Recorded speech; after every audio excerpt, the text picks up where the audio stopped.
Великден и годинава нема да помине без повисоки цени. Производителите и трговците веќе нишанат на повеќе пари од јужното овошје и вонсезонските земјоделски производи. Па ја мислам дека ќе има покачување на крстовица оде нагоре, па патничено исто оде. Да, ќе има на јужното овошје се покачи малку, протоколот 60 денари. Качи се на јужното овошје, пошто намалува се, нема ги тие веќе доволно количински и затоа малку се покачи. Имаме брокола, да. Броколот е 120 денари килото. Да. Колку се движи? Тука е од 100 до 120, зависи од квалитетот на броколот. Оние што на пазар одат со домашен есап, денес приметија дека сметките не им се служуваат. Има покачување, да, има. На кој конкретно производ? Сега не може да ти кажам точно, ама важно има. Некој има, те, например, на јајцата, на лукчето има. Има нешто, ама ќе видиме. Рано е още. Ето. Сепак мора да се купува. Па мора да се купува. Дома ќе седиме, ќе јадеме јајца, што да правиме друго? Иако за најголемиот христијански празник јајцата не се во делот на големиот трошок, добра вест е дека нивната цена ќе остане иста. Нема, немаше и нема.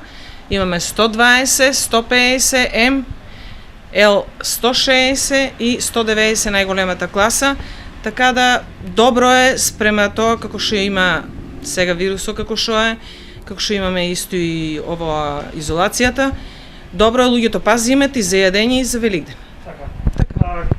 Ке има ли нешто покачување пред Великден? Ке има ли?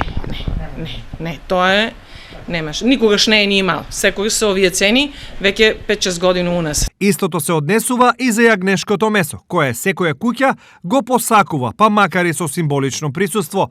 Честниот трговски збор денес гласи. Сега за сега цените се како лани исто. Значи јагнешкото е 329 денари.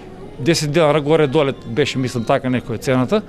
Свинското е малку покачено, од лани уште цената е покачена, али цените ќе бидат тие, нема мислам да има покачување ништо. Буто е 319, 309 плешка, 269 креминадла, реброто исто така таа цена.